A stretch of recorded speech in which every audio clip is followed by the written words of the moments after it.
mengganti pemimpin, pucuk pimpinan suatu negara itu bukan menyelesaikan persoalan.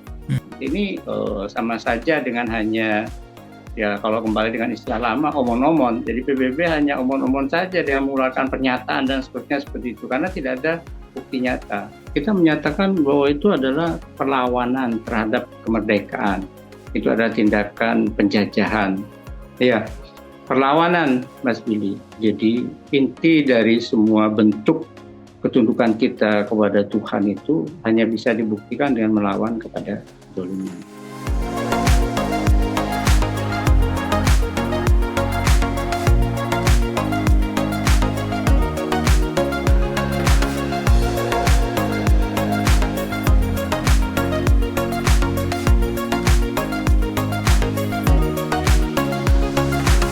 Assalamualaikum warahmatullahi wabarakatuh. Jumpa kembali dengan podcast Abi, podcast yang membahas berbagai persoalan sosial keagamaan yang ada di masyarakat. Saat ini saya ditemani oleh pengamat geopolitik Ustadz Muhammad Jawad. Assalamualaikum Ustadz. Waalaikumsalam warahmatullahi wabarakatuh. Sehat Ustadz? Alhamdulillah, apa kabar Mas Billy? Alhamdulillah sehat Ustadz. Ya Ustadz, dunia saat ini sedang ramai dan sibuk untuk membicarakan situasi yang terjadi di Venezuela Ustadz. Nah, bagaimana Ustadz melihat apa yang terjadi di Venezuela saat ini, Ustadz? Apa yang dilakukan Trump terhadap Maduro, Ustadz? Bagaimana, Ustadz, melihatnya, Ustadz?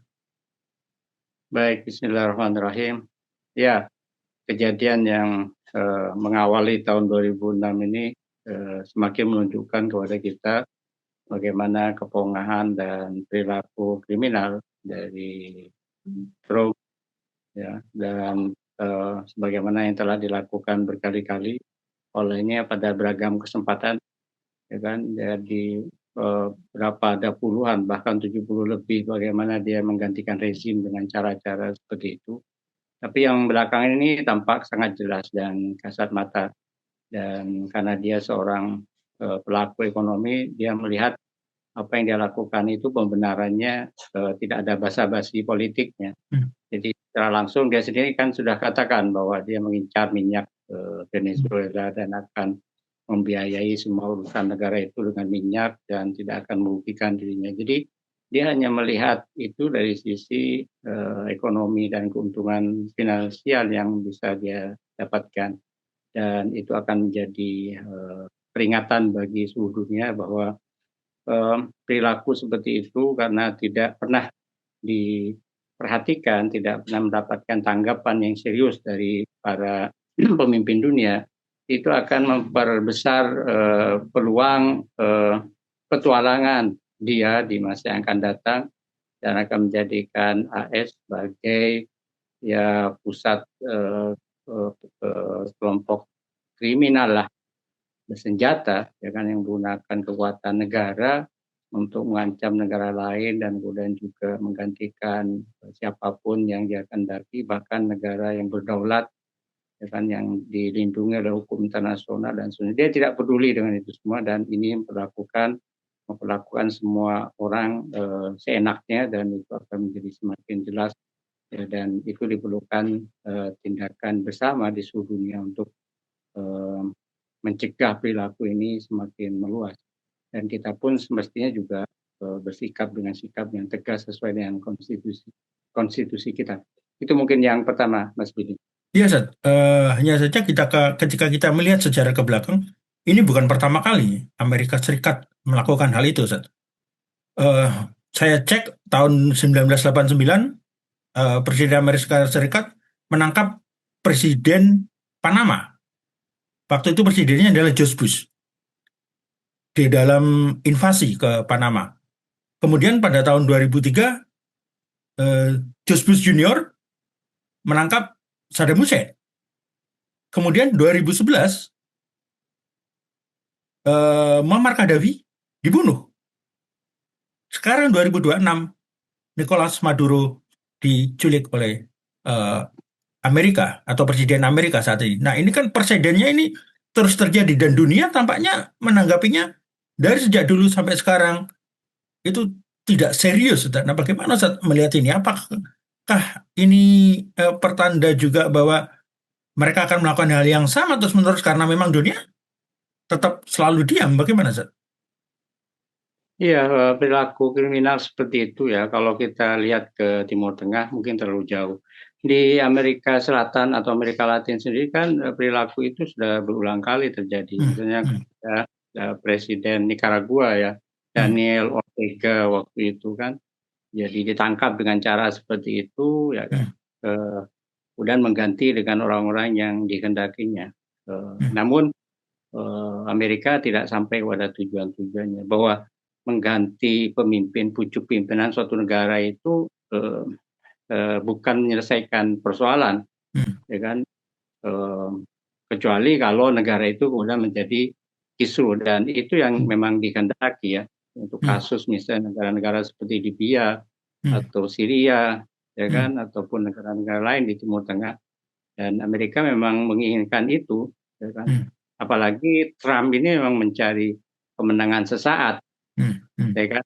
Pokoknya dia merasa sudah menang dengan menangkap Maduro dan hmm, perlakukannya dengan menghinakan, dengan hmm, menahannya di tempat penahanan hmm, umum yang kumuh dan seterusnya seperti itu, untuk menunjukkan bahwa dia telah menang. Tapi dia sendiri tidak tahu hmm, apa yang dia lakukan setelahnya.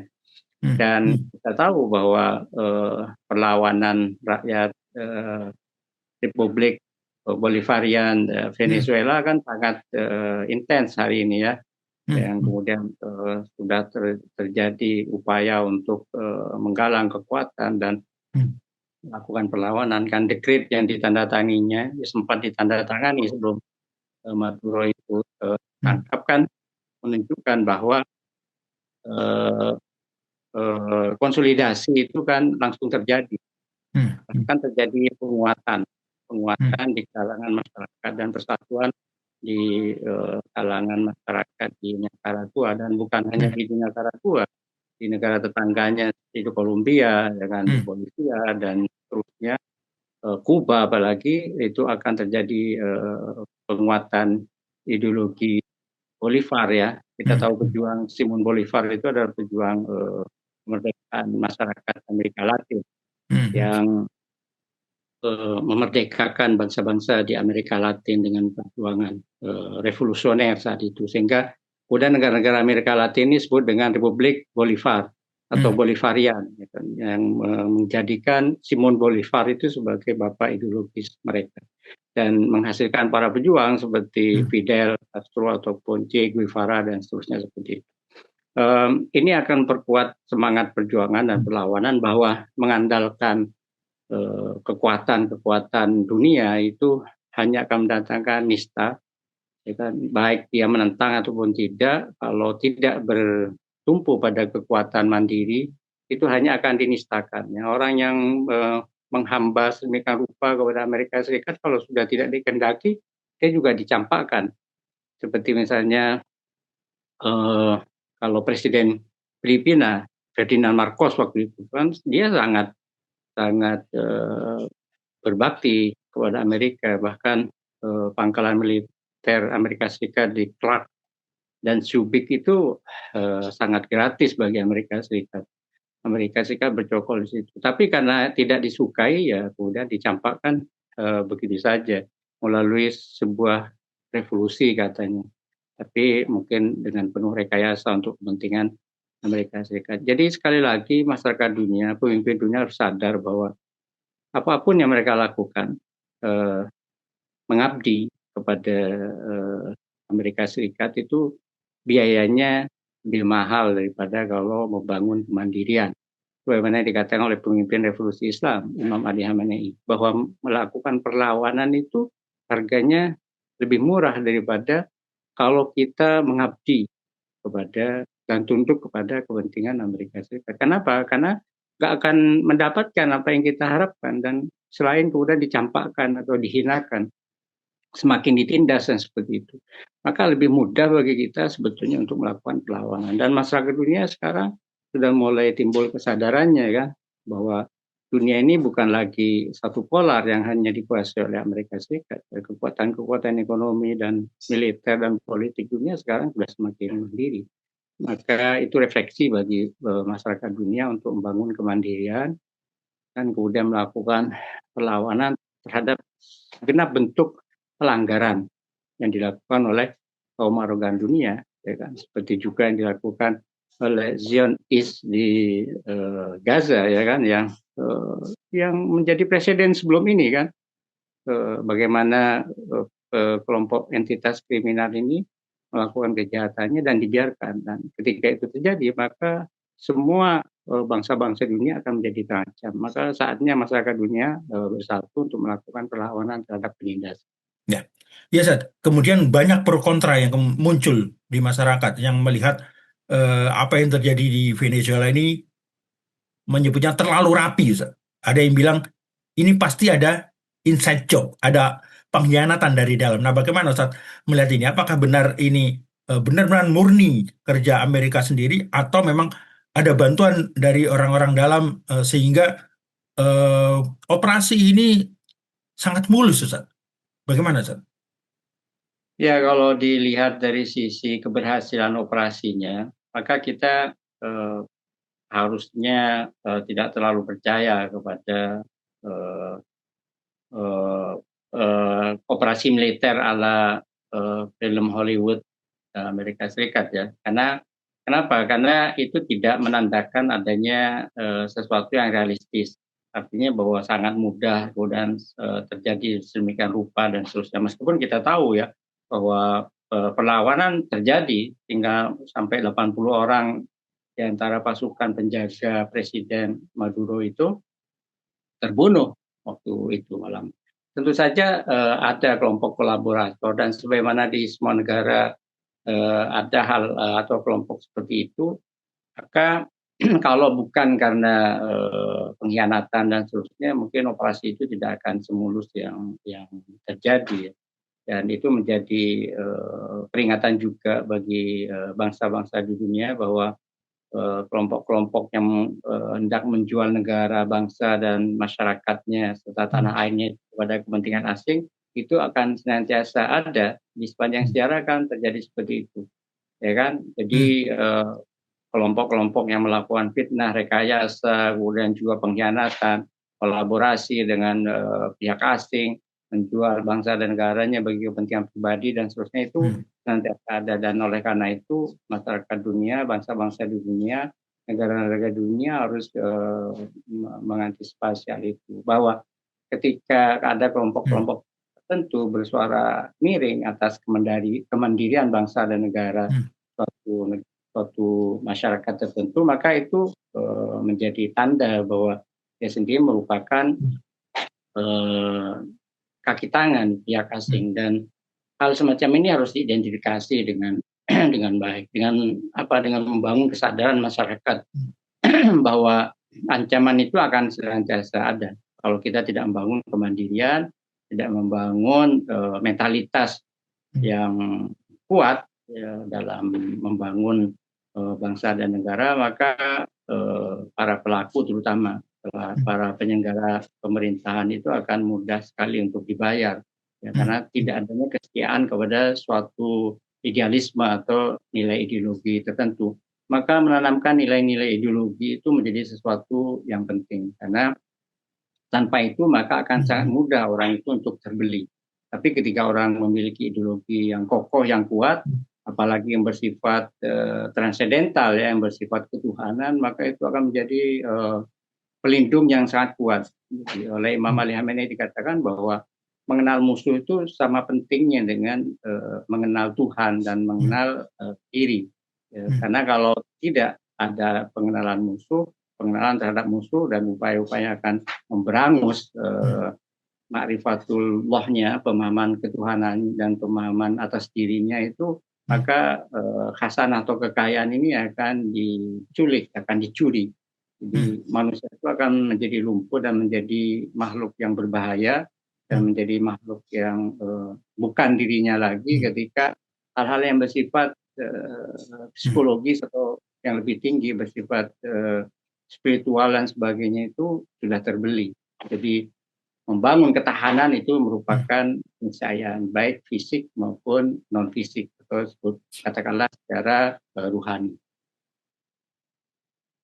Iya, Ustaz, iya, Ustaz. Kemudian, Ustaz, bagaimana dengan hukum internasional itu sendiri, Ustaz?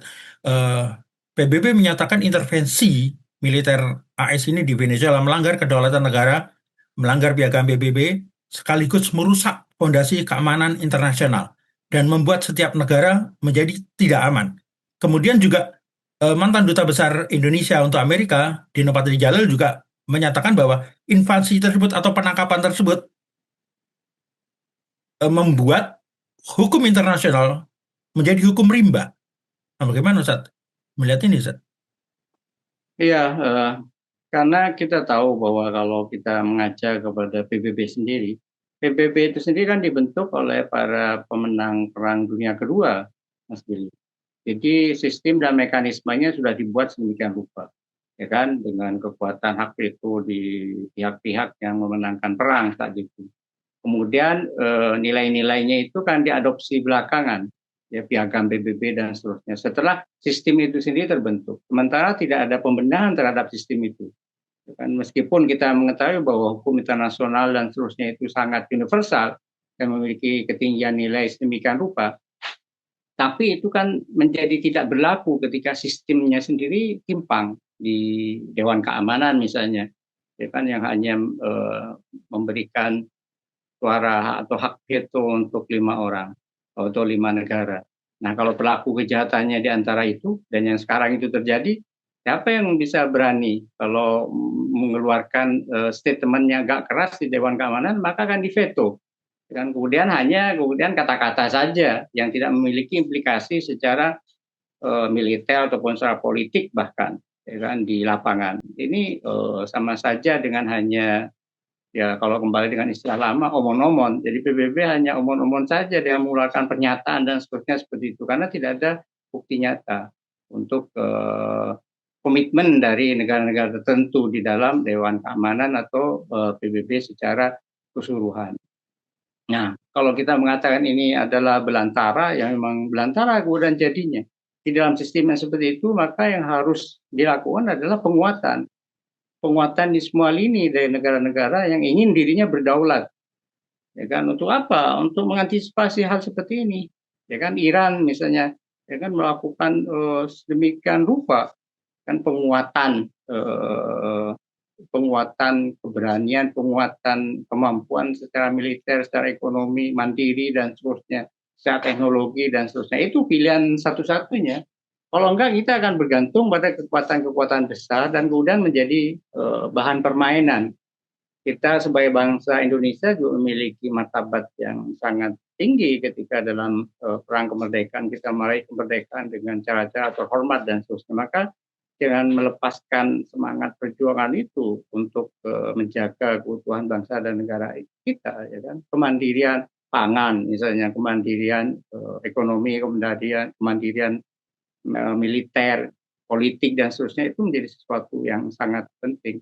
Bahwa misalnya pembukaan Undang-Undang Dasar 1945 kita pun juga menyerukan hal yang seperti itu kan, memperjuangkan nilai kemerdekaan, bahwa sesungguhnya kemerdekaan itu adalah hak segala bangsa. Itu menjadi terma yang sangat penting harus kita sosialisasikan ke masyarakat dunia dan terutama kepada bangsa kita sendiri, bahwa kita harus mandiri, bahwa kita harus membangun kemandirian, melawan penjajahan, penindasan dan seterusnya seperti itu. Jadi kembali Mas Billy, bahwa perilaku AS seperti itu ya memang dia dari awal membentuk PBB untuk kepentingannya dan dia berlaku seperti itu hari ini. Dan satu-satunya pilihan bagi masyarakat dunia adalah melakukan perlawanan dengan membangun kemandirian seperti itu dan persatuan di antara bangsa-bangsa di dunia agar tidak parah, ya kan, kondisinya akan menjadi hutan belantara di mana yang kuat itu akan melahap yang lemah. Ya, ya, Ustaz tadi menyinggung soal perlawanan, Ustaz. Ada beberapa analis yang mengatakan bahwa apa yang dilakukan Trump ke Maduro ini bukan semata-mata sekedar soal persoalan minyak, Ustaz, tapi adalah pesan kepada mereka yang tidak mau tunduk kepada Amerika, yang membangkang kepada Amerika, maka akan diperlakukan sama. Nah, bagaimana Ustaz melihat ini, Ustaz? Ya, seperti itulah memang, ya kan. Tapi pilihannya ya kalau tunduk kepada Amerika tidak ada jaminan bahwa dia akan memperoleh segalanya. Seperti yang dilakukan negara-negara Arab, ya kan, itu hanya menjadi sapi perah kan, ya, diperas seperti Saudi atau misalnya Uni Emirat Arab dan negara-negara Teluk yang lain seperti itu kan menjadi bahan tertawan bahkan secara terang-terangan. Apa jaminannya kalau berlindung kepada mereka sewaktu-waktu tidak berubah?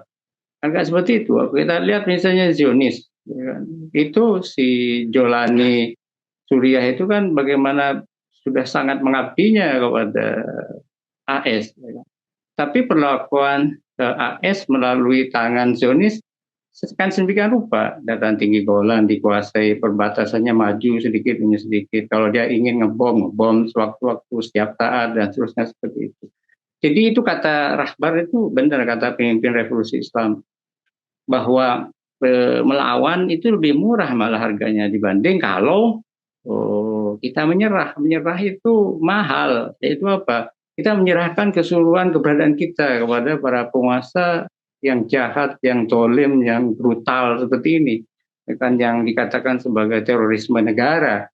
Ya kan, terorisme bukan dilakukan oleh kelompok-kelompok bersenjata tertentu, tapi ini negara yang menjadikan dirinya sebagai kelompok kanibal, kelompok teroris yang memperlakukan setiap negara apapun, tidak menghormati hak asasi manusia, tidak menghormati hukum internasional, hubungan setara, bahwa pemimpin negara itu kan memiliki kekebalan. Seharusnya tidak boleh diperlakukan seperti itu, dipindahkan ke negaranya sendiri, kemudian diadili di situ dan seterusnya. Itu kan menghina, sebetulnya menghina bukan hanya satu orang ini, menghina satu negara, dan bahkan menghina negara-negara di dunia. Kita bayangkan bahwa misalnya kita mengangkat bendera kita saja di dalam negara lain, kecuali dalam konteks tertentu, dalam pertandingan dan seterusnya, misalnya di bandara, itu kita bisa ditangkap. Karena dianggap sebagai mengganggu kemandirian suatu negara. Itu kan sangat berat. Ada hukum diplomatiknya juga begitu secara diplomatis. Ini enggak. Kepala negara yang merupakan simbol di negara itu ditangkap sedemikian rupa, dihinakan dan seterusnya. Meskipun Nicolas Maduro menunjukkan kehormatan dirinya ya, bahwa saya pemimpin suatu negara, pemimpin dari rakyat saya, dan kemudian dia berdiri dengan tegak, tidak menunduk dan seterusnya. Bahkan ketawa kepada wartawan dan mengucapkan selamat tahun baru dan seterusnya. Tidak menunjukkan sama sekali kelemahan, bahwa semangat Bolivarian itu masih ada pada dirinya, semangat revolusioner. Kita patut juga mengacungkan jempol kepada masyarakat Amerika Latin ya, yang memiliki jiwa patriotisme seperti itu. Ya, Zat. Kemudian bagaimana dengan respon dunia, Zat? Zat melihat respon dunia, terutama Indonesia, Zat. Di Kementerian Luar Negeri di Twitternya tidak ada kecaman, Zat. Malah meminta untuk dieskalasi. Nah, itu bagaimana, Zat, melihat ini? Apakah benar? Sementara beberapa negara lain seperti Cina itu mengecam. Nah, bagaimana Ustaz melihat ini? Ini kan pelanggaran terhadap hukum internasional yang sudah nyata, tapi tidak ada kecaman, Ustaz. Bagaimana, Ustaz? Iya, kita cuma menunjukkan rasa prihatin, ya, menyatakan keprihatinan, dan kemudian mendorong terjadinya deeskalasi dan seterusnya.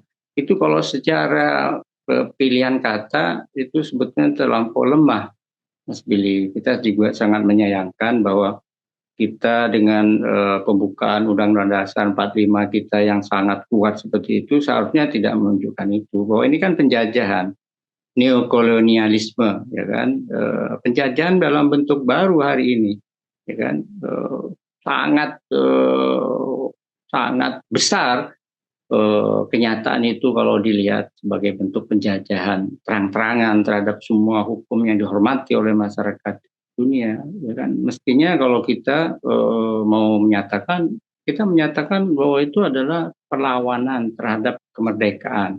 Itu adalah tindakan penjajahan, melawan hukum internasional. Nggak ada apa-apa sebetulnya kalau kita hanya menyatakan seperti itu. Kenapa hanya dalam bentuk verbal pernyataan saja yang berarti kita menghormati Undang-Undang Dasar 45 kita tidak lakukan. Itu amat kita sesalkan. Seharusnya lebih dari hanya sekedar kata-kata yang terlalu simbolik seperti itu. Kalau bahasa diplomatis itu diturunkan satu tingkat biasanya, Mas Budi. Ya kan? Kalau misalnya kita harus menjaga perdamaian, nah itu setengahnya itu. Kalau kita harus melawan, kita harus melakukan penghormatan terhadap Hukum internasional. kemerdekaan, menghormati hukum internasional. Itu sebetulnya kalau bahasa diplomatis itu diturunkan setengahnya kenyataannya. Jadi kenapa kita memilih yang sudah sangat rendah kata-katanya, sehingga itu tidak bermakna sama sekali secara diplomatis. Bahasa diplomatis itu ya kita akan bekerja sama. Itu belum tentu, Mas Billy. Kita sudah menandatangani MOU, itu belum tentu juga, Mas Billy. Sampai benar-benar nyata, itu baru disebut sebagai iya dalam bahasa diplomatik. Itu setelah semuanya diratifikasi, perjanjian-perjanjiannya termasuk operasional dari MOU-nya itu. Dan kemudian mulai ada kunjungan balasan, kemudian dilakukan tindakan pendahuluan sebagai pembukaan, misalnya kegiatan eksplorasi minyak misalnya seperti itu. Itu baru iya. Tapi masih MOU penandatanganan itu masih setengah, belum apa-apa. Nah, kenapa dalam bahasa diplomatik yang harus kita naikkan setengahnya untuk kita dapat separuhnya, itu kita tidak lakukan. Kalau hanya menyatakan keprihatinan itu ditanggapi atau bisa dianggap secara diplomatis sebagai ya biasa-biasa saja. Ya, cuma mau berkomentar aja karena takut dianggap tidak berkomentar. Itu Mas Willy. Itu yang amat kita sayangkan. Ya, kemudian bagaimana masyarakat internasional, termasuk kita yang ada di Indonesia, merespon hal ini, ketika memang benar-benar dunia masuk kepada hukum rimba, ketika benar-benar dunia ternyata hukum internasional itu hanya di atas kertas, apa yang mesti kita lakukan dan apa yang mesti kita perbuat? Karena kita tahu di perang invasi terhadap Irak, itu demonstrasi besar-besaran di mana-mana, Ustaz. Rantai manusia menghadang, Ustaz. Tapi pada kenyataannya tetap berjalan, tetap jadi, dan kemudian sekarang sepertinya dunia lupa terhadap peristiwa itu. Nah, bagaimana kemudian masyarakat internasional ini agar tidak melakukan hal-hal yang sama yang seperti sebelumnya dilakukan dan membuahkan sebuah hasil? Apa yang mesti dilakukan, Ustaz? Ya, suara bagi penentangan itu semestinya terus dilakukan. Apalagi sekarang medianya kan bisa melalui media online ya, tidak harus pernyataan secara resmi. Meskipun ada kemarin ya di depan kedutaan besar AS ya kan, terjadi demo di Jakarta kan menuntut pengembalian, dipulangkan kembali Maduro ya kan ke negaranya sebagai negara berdaulat dan seterusnya seperti itu. Ada demonstrasi seperti itu. Tapi sebetulnya amat kita sesalkan bahwa bahkan secara dunia maya pun yang terjadi justru sebaliknya, Mas Billy. Kalau Mas Billy lihat misalnya pemberitaannya itu sangat tidak memadai untuk menunjukkan penyikapan kita yang bersesuaian dengan pembukaan preambul Undang-Undang Dasar 45 kita. Ya kan? Jadi kalau dilihat komentarnya lagi di bawahnya itu malah banyak katanya ya mensyukuri lah ditangkapnya Maduro apa dan seterusnya itu supaya bebas dan Amerika memang harus wajarnya seperti itu.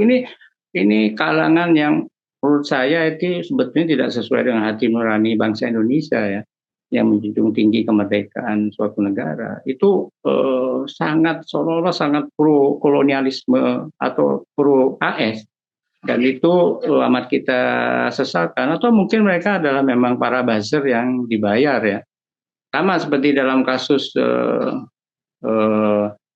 apa yang dilakukan oleh Zionis dan AS terhadap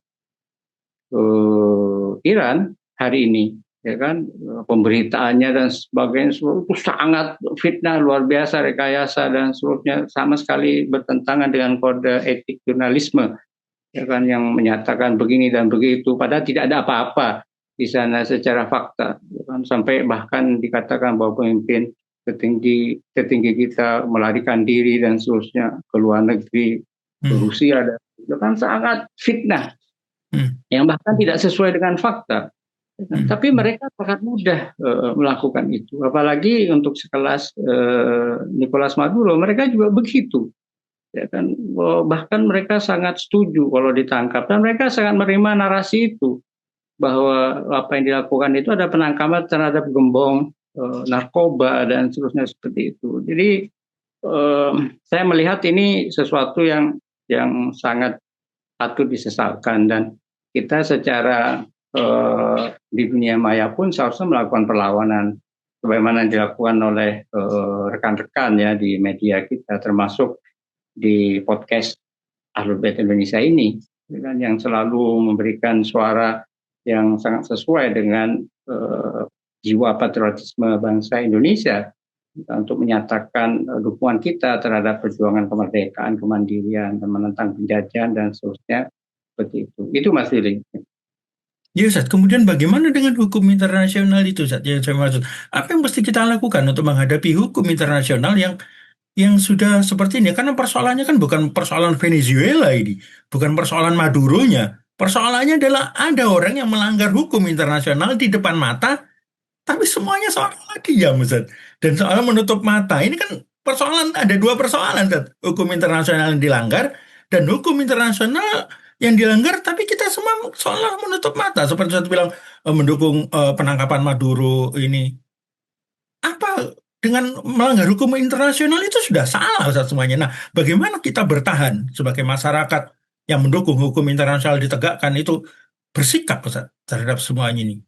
Bukan termasuk dalam arti kita menentang atau apa, tapi yang kita coba perjuangkan ini adalah hukum internasional, Ustaz, agar bisa ditegakkan terhadap siapapun. Nah, bagaimana, Ustaz? Dengan situasi yang saya bilang nih, kita sepakat tadi bahwa ini sudah menjadi hukum rimba. Nah, bagaimana kita bisa menegakkan kembali hukum internasional ketika semuanya sudah menjadi hukum rimba, Ustaz? Bagaimana, Ustaz? Sebagai masyarakat sipil maksudnya, Ustaz. Baik, itu penting memang Mas Billy dilakukan untuk masyarakat sosial ya. Secara sosial kita harus membangun kesadaran seperti itu terus-menerus ya. Ini lepas dari kejahatan setan besar ya, karena memang dia sendiri sudah bahasanya bukan lagi bisa bahasa ilmiah, bahasa diplomasi, bahasa kemanusiaan, ya kan bahasanya adalah bahasa kekuatan memang yang selalu dia lakukan. Logikanya adalah logika kekuatan, kasaran, penindasan dan seterusnya. Dan ini satu sisi tetap harus membangun kemandirian secara ekonomi, politik, militer, budaya dan seterusnya. Kekuatan, ketangguhan dan itu. Di sisi lain juga nilai-nilai itu tetap harus kita sampaikan, argumentasi tentang kebenaran, tentang apa sebetulnya hukum internasional itu, apa sebetulnya nilai-nilai kemanusiaan itu, apa sebetulnya nilai-nilai kebangsaan, nilai-nilai keberadaban, nilai-nilai budaya, nilai-nilai yang diterima oleh masyarakat internasional, nilai-nilai agama, nilai-nilai adiluhung kemanusiaan itu tetap di sisi lain itu juga sesuatu yang harus terus-menerus didorong, ya kan, baik secara internasional ataupun secara nasional ya. Kesadaran kolektif itu sendiri harus ditumbuhkan. Kita sendiri harus berhati-hati karena pertumbuhan masyarakat dunia hari ini mengarah kepada ketidakpedulian, mengarah kepada sudah menerima apa adanya, mengarah kepada hedonisme sehingga kepedulian terhadap persoalan-persoalan nilai itu menjadi tergerus di antara generasi muda dan seterusnya. Kita mengharapkan generasi muda kita memiliki kesadaran yang semakin membaik. Bagaimana misalnya peristiwa di Palestina, khususnya Gaza dalam 2 tahun terakhir itu telah menumbuhkan kesadaran, terutama di tengah masyarakat kalangan muda ya, bahkan di Amerika Serikat sendiri ya kan.